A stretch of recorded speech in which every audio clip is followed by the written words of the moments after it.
Needy everyone, Zabora here. So, please excuse this tired old witch you see before you. I'm getting up there in years, and frankly, it's a little early for me. Blue Sage did a fantastic video last night about tools and spell permanence and how tools can help with spell permanence and things of that nature. I'm fully on board with what he said, wholeheartedly behind him on this. I'm going to leave a link down below so you can go check it out.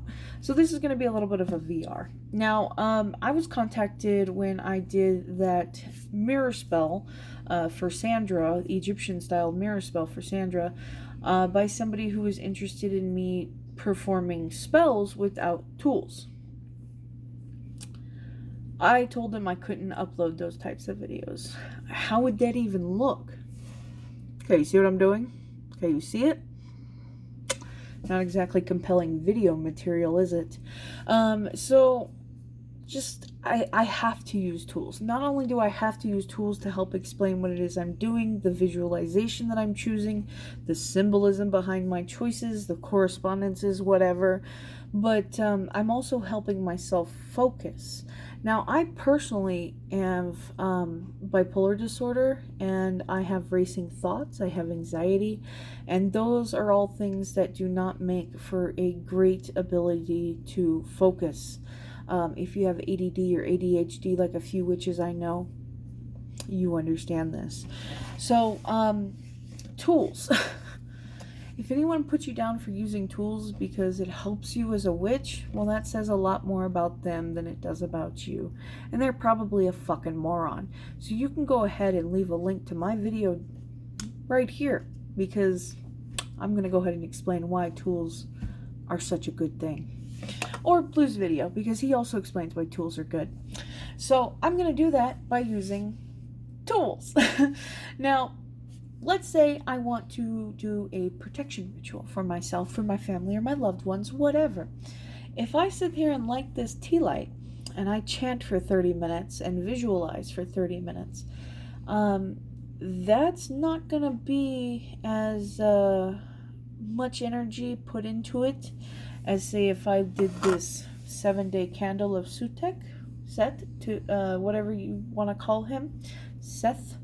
If I were to sit here and burn this candle for 7 days, if I were to say this hymn while the candle burned for 7 days, for X amount of time over 7 days, then that's a lot more energy.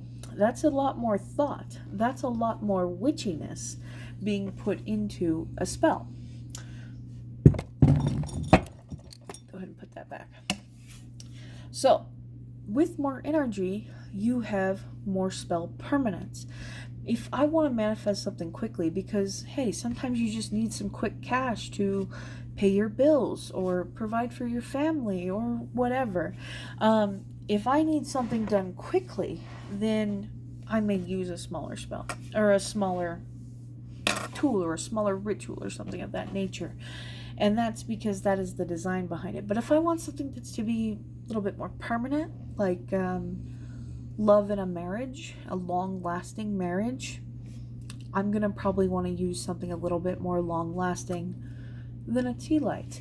And this again comes down to the mind. And tools aren't needed. This is the mind of the witch.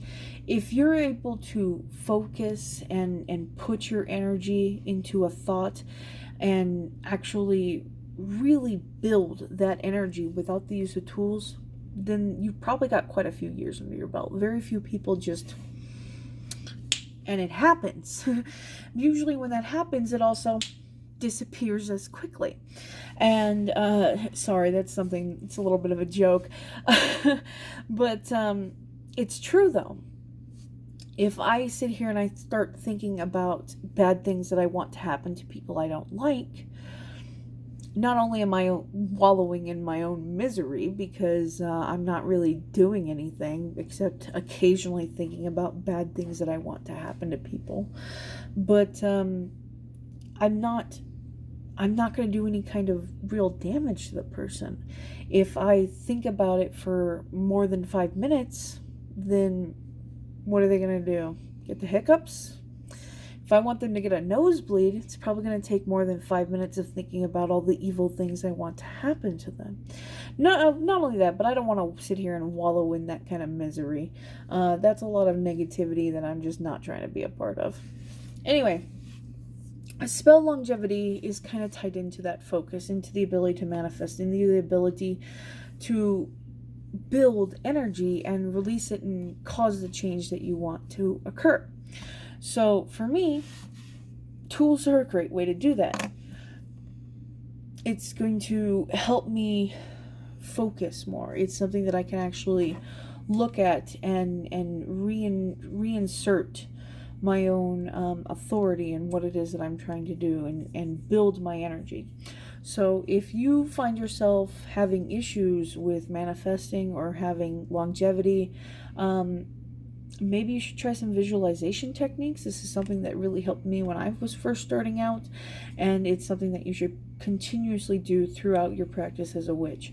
Find something like a candle and just focus on it.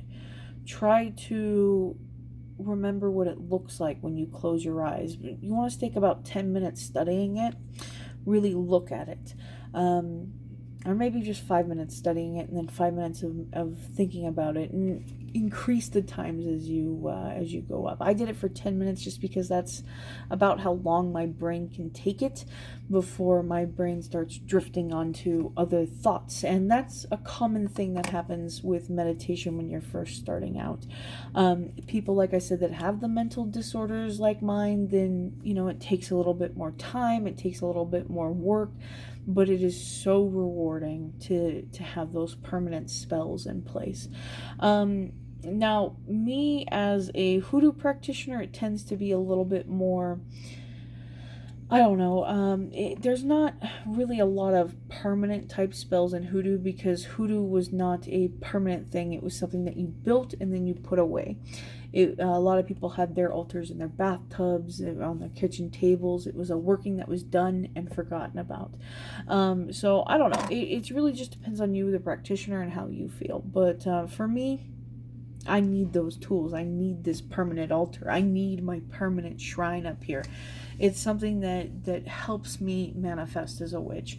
So that's just how I feel. I think the tools are very important, and you should never stop using them if you're comfortable with them. If they help you when you first start out, they're going to help you now when you got 20 years under your belt like me. So I'm a big advocate for tools. Tools help you focus. Tools help you manifest. Tools help you build that energy. Do you need them? Of course not. But they're so helpful. So why would you not use them? So that's it for tonight, guys. Sapte.